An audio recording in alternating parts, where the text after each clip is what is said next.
Okay, if I gave you $100,000 today to find one client, could you do it? Okay, so that's the mindset the best agents have every day, whether they have clients in their back pocket or whether they're looking for clients. If you have that mindset every day that you are getting paid $100,000 to find a new client, you're gonna kill it in this business. Guaranteed. Okay, so we wanna go through and talk about what we offer our team, or even what some of the best teams offer people to join their team so they can get to that point, have that mindset, and crush it. Let's do it. Okay. All right, so let's talk about mindset a little bit. What motivates you every single day, right? So you're a real estate agent. You don't have a boss. I can't say, Jason, you got to be in at 9. Yeah. What do you do when you're late?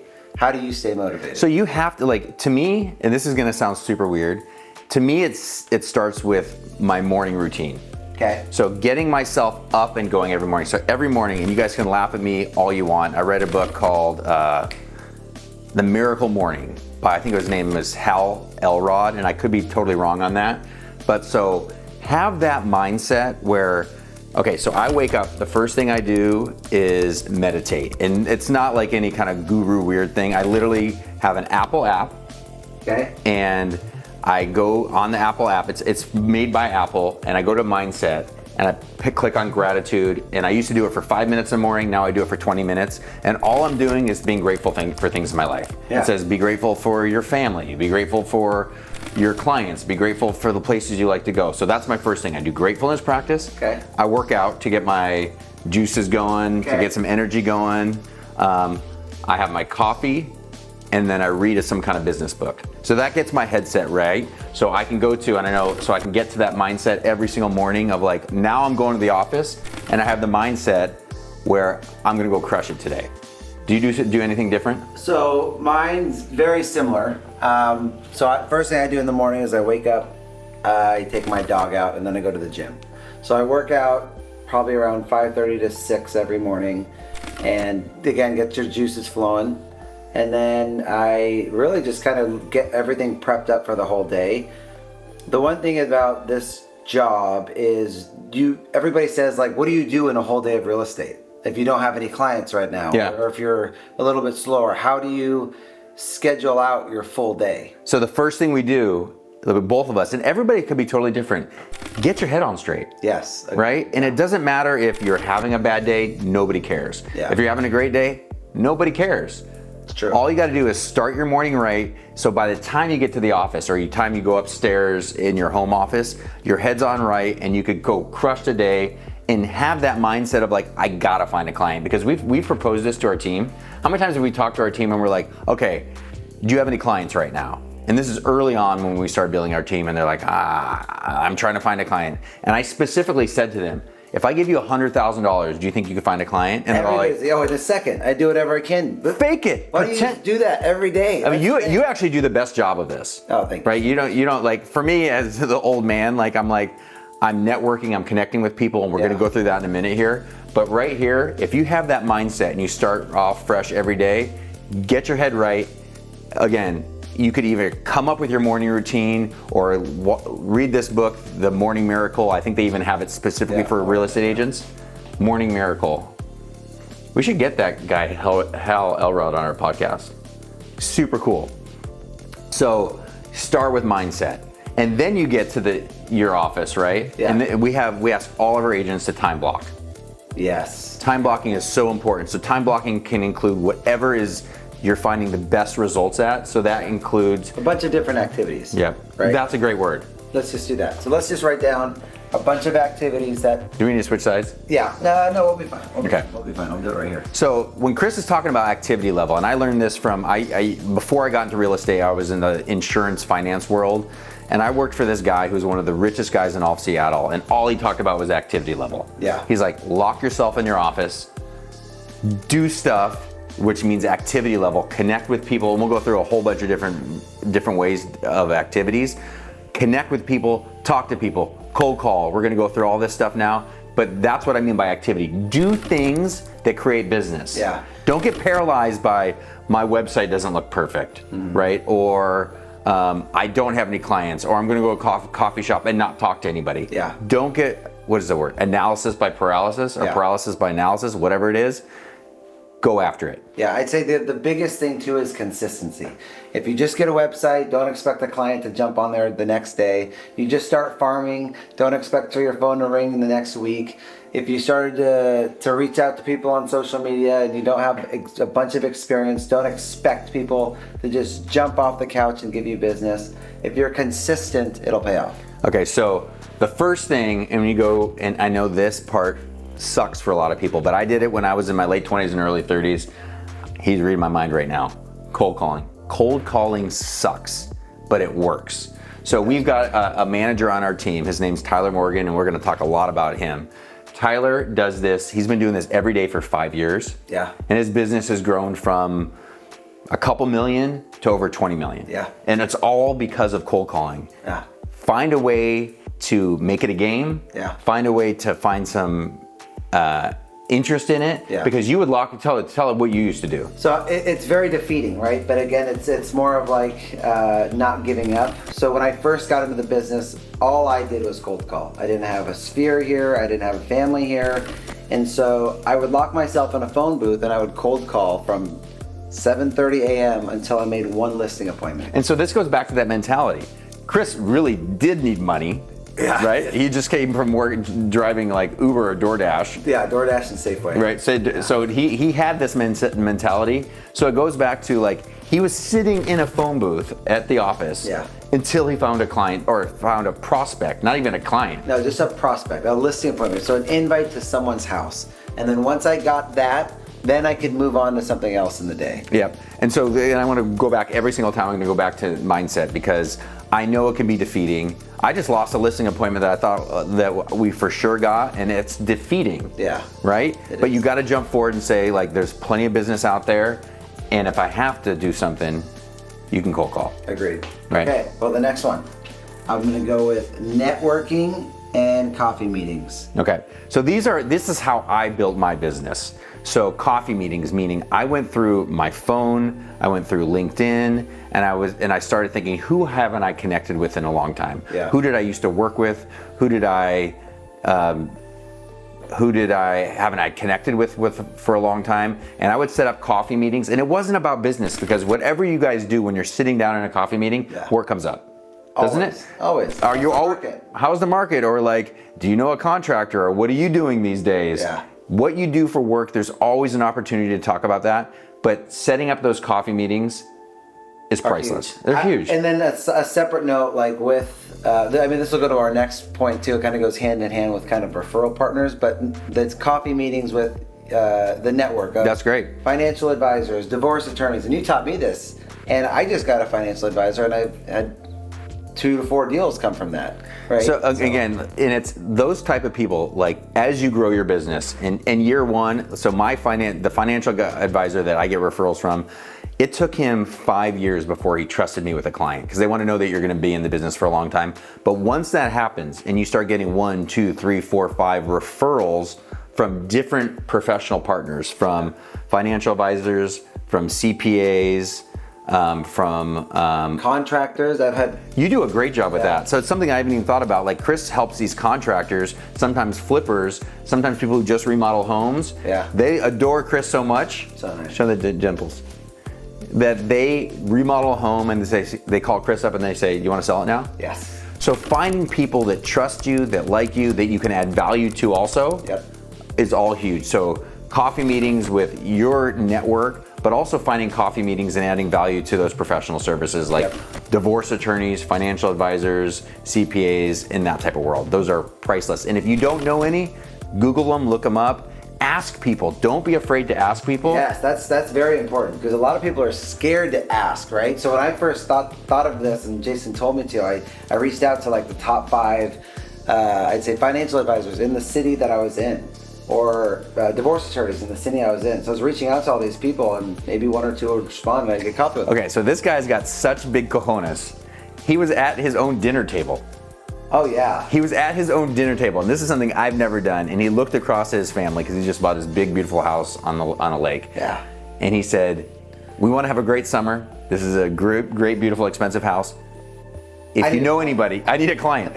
So don't be afraid. If you want to crush it in any business, just don't be afraid. Yeah, get out of your comfort zone. No one cares. At the end of the day, if you give that referral or that client a great service, it's going to be just going to go well. Okay, so, awesome. What's next? Let's go to the next one. This is something that you and I integrated, I'd say about 2 years ago, and into our business, and it has done nothing but help our business. And you know what's funny? Like, so these aren't things that we made up on our own. We do coaching every week with the Tom Ferry group, and every time we get off our call, because our coach is amazing, and she's a real estate agent herself, she tells us to do these things.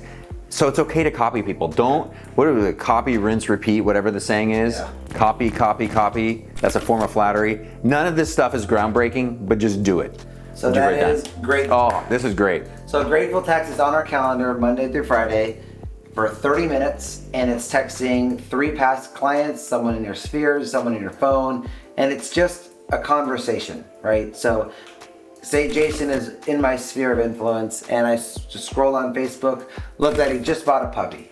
So I would text him and say, hey man, I was just thinking about you. Hope you have a great day. I saw you got a new puppy. Excited to see all the memories you're gonna make with that. Yeah, and it goes back to these activity levels, right? You don't have to always be selling. No. I know there's old movies like always be closing and like sell. Some of it's just being remembered, right? Yeah. So when you when you send an email out to somebody, if you have a database, or if you're sending these gratefulness texts, you're top of mind. I mean, I was at golf, so I do this indoor golf league, and there's a guy in my golf league that I have never talked about work at all. Yeah. Right? I know he's got other friends that are real estate agents, but I see him all the time. He's asked me about some questions about real estate, and all I do is add value to him. And last night he said to me, would you be interested in selling my house?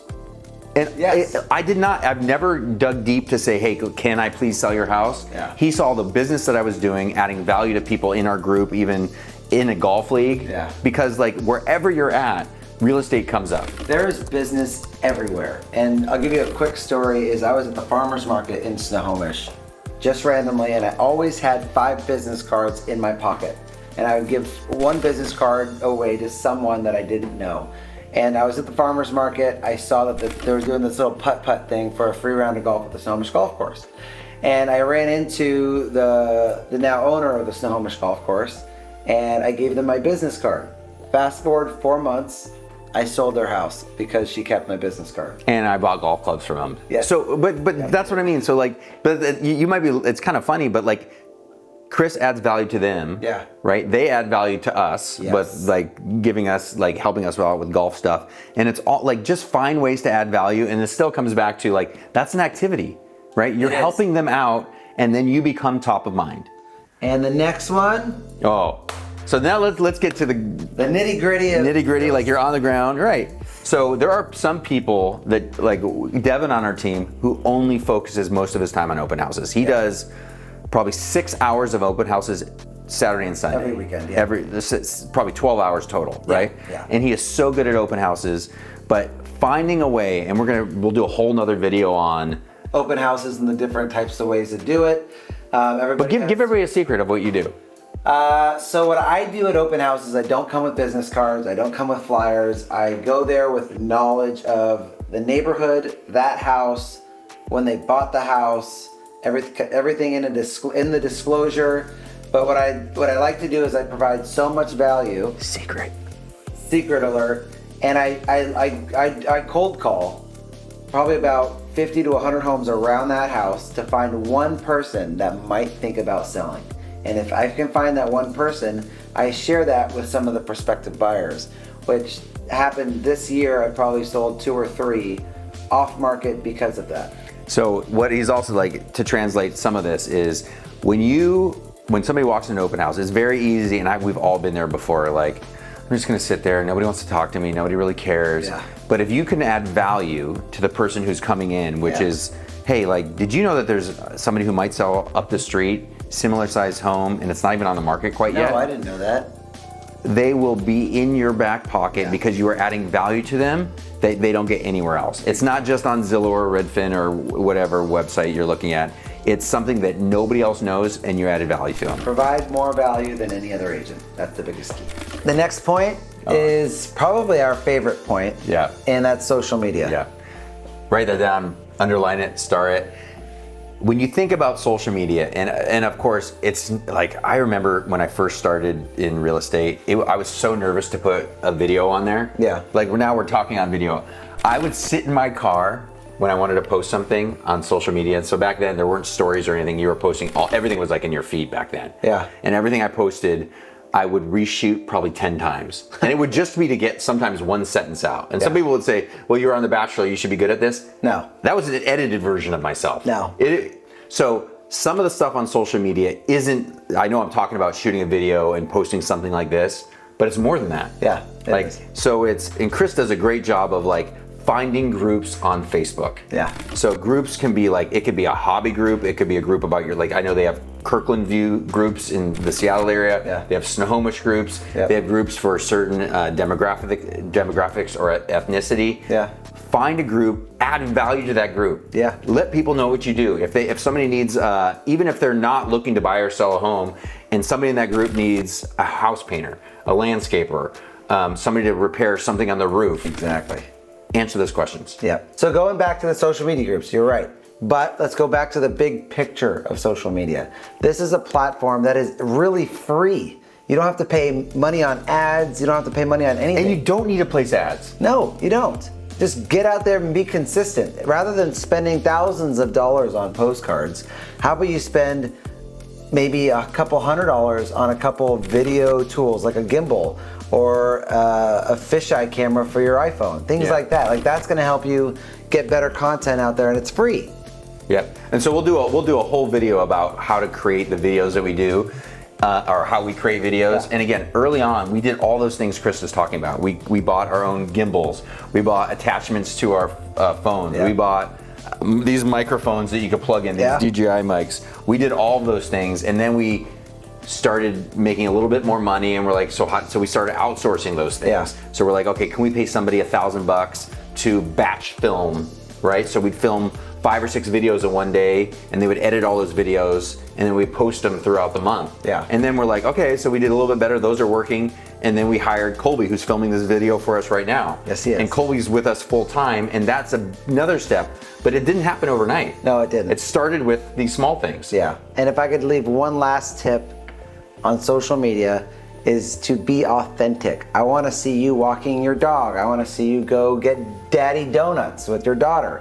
I want to know that side of the person that's not just doing business, because I want to know who. So if you're going to say, and you're much more knowledgeable on this than most people, so if you have 100% of the pie, you're posting stuff on social media. What percent should be work stuff versus personal stuff? I would probably say 60 to 70% should be work, and 30% or 40% should be personal. Just because. And that's 120% or something like that. It's probably a little, well, that's the way I go. I don't go 100. It's 110. Yeah, that's right, baby. But no, I think that the work stuff needs to be there and needs to be consistent, because you have to be top of mind. Yeah. Right. So people need to see, oh, Jason sold another house, or Jason just listed this house, or Jason's at an inspection, but he's also going to date night with Molly tonight, right? And so it's that kind of stuff. And those are going to vary depending. I'm just thinking out loud here. We'll do a whole video on like how we post, how we think about that kind of stuff. But there are times where things go on your feed. There are times that things that go on Facebook versus Instagram. There are things that go in your story that are completely different how we think about those things. And we'll go on into that a little bit later. But just know you want to be active on social, and we'll get into that very soon. So now local events. And I kind of touched on this a little bit previously, because there was a farmer's market where I got a client that gave me more clients from referrals. But okay, local events here in Kirkland. We have the wine walk that you can be a sponsor for. There's golf tournaments that you could be sponsors for. There's a small 4th of July parade. The parade, yeah. Like I used to pay to be in the Little League outfield. Oh, on the banner. And the banner, like that cost me $300 a year. You want people to feel like they see your face everywhere. Which is online, in the groups that you're connecting with on Facebook, which is at your kids' events. If you don't have kids, you're volunteering yourself and your time at, maybe you're at the Chamber of Commerce, or you're at, I used to volunteer at the Boys and Girls Club up the street here. You want people to feel like you're a local person and you care about the community. It's hugely important. I completely agree with you on that one. Yes. Let's go to the next one. Okay, the next one is, I just spelt that all wrong. Let's just not put that in the video. All right, I know what he's writing. He's writing farming. And so farming, I know works. And people have done a better job than we have. Because Chris and I, and this is something we can do better at. Oh, for sure. Chris and I farm, and then we forgot to mow the lawn. Or we didn't pull the weeds. And then we'll jump back in, and you need to be so consistent. So here's the reason why I know consistency works. So I just got a call from somebody in my neighborhood who says, I was farmed. So somebody was farming me for the last 30 years. Her name's Debbie. I called Debbie. Debbie's not in the business anymore. No. So I knew you were kind of the next guy up, is what she said. Oh, so I see? really appreciate that. But so this Debbie was farming my neighborhood in Kirkland for 30 years, and people still know about her, and it really works. So farming includes, I think the general part of farming is Postcards. postcards. Yeah. Just letting people know what you're doing, what's sold in the area. We think about some of the funny things we've tried with farming. Do you remember some of Oh these? yeah. Knock, knock. It'd be Who's like, there? flip over the business, flip over your card. Like, Don't throw away. Don't throw me away. So there's ways to be creative. Yeah. And again, it works, but you've got to be in it for the long haul. And that's something that Chris and I, Or dabbing in too. well, we've done it and we stopped doing it because we actually have found much more success in most of these other things. Yeah. And the other thing about farming is it can be expensive. It can be. So partner with a good lender that's willing to pay for half of it at least. Exclamation mark. Exclamation mark. The last one. This is probably what I learned from my old team. So I got into business about 12 years ago, and the team I was on, we were at a big boutique brokerage, and we would do 3 to 4 client appreciation events a year. And they don't need to be huge, right? Yeah. Am I too close? There you go. Let's say that again. No, am I too close? Just make sure you guys can see this. So client appreciation events are so important, and it doesn't need to be huge, right? Like some of it can be as small as like you're dropping, like it doesn't need to be an event. You were dropping off holiday pies. You used to drop off wreaths. Wreaths, yeah. Or people would come up, Christmas wreaths. I can't even say that You can word. pick them up, yeah. Wreaths? Wreaths. Wreaths. So now what we do is we try to do at Yeah, let's least, tell them all 4 of the client Go ahead. events that we do this year. start at the beginning of the year. Okay, so in the beginning of the year, which is kind of starts around February or March, our first event is called For the Hell of It. And there's no reason for it, there's no purpose for it, except that all we want to do is say thank you and we appreciate our clients. So we rent out, so we do these events at a local winery called Mark Ryan. We bring in sushi, that's a hit. Yeah, We cover all the wine, any of the drinks. Some giveaways. And we just let people come and go as they please, just for a good afternoon. Yep. It's super fun. A small one we haven't even done yet, we're gonna do this year, is we're gonna rent a food truck. Yep. And it's nothing big, it could be hot dogs. I hope it's Dick's Burgers. It could Sponsor be me. burgers, it could be whatever it is, and you're just creating a space and inviting your clients and friends and leads over. Yeah. That are like, thank you for thinking of us. Exactly. We have had a big Christmas one. Yes. So that one's the easy one, meaning like it's easy to think about. Like we have brought in our own Santa. Yeah. Santa's real. We brought Santa, the real Santa, in. Yeah. From the North Pole. From the North Pole, and took pictures with all the kids and gave out candy canes. And last year We rented out an ice rink. that was awesome, right? Yeah. So all of our clients came and we opened it up with hot chocolate and snacks and everything like that. So having events, God, my old team was awesome. They rented out the Husky football stadium. Oh, wow. Right, and they let all the families run around on the football stadium. So it can be small or it can be large. You could partner with lenders. You could find partners who will help pay for certain things. Yeah. Like you don't have to do it alone. So if you can be consistent with this, that is going to help your business. So remember, mindset. Start your day out right. And I know sometimes especially if you're a newer agent, you're like, I don't even know what to do. Go to the gym, take out your ear pods, and talk to people. Yeah. Spot somebody, connect with people at the gym, because people, if you are there every single day, people will see you. They see you. They want to know what you're doing. Right. Who is this guy? Yep. Go to the same coffee shop every day, get your coffee every day, connect with the baristas, connect with the people in the coffee shop. Start your day right, keep your activity level high. Yep. And it will work. If you have any questions, Reach out. We'd love to be a resource for you guys, or if you have any questions about any of this stuff or any of the books. This is 2 out of probably the 10 that we can recommend. And this isn't rocket science stuff. Like we are the last in our class as far as rocket scientists go. Yeah. But whatever that means, we're not rocket scientists, but we know the activity level works. And if you do these things, you'll crush it. Thank you guys so much for watching. If you have any questions or if you just want to reach out to Jason or I, our phone numbers are on the screen below, so just shoot us a text and we'll get right back to you.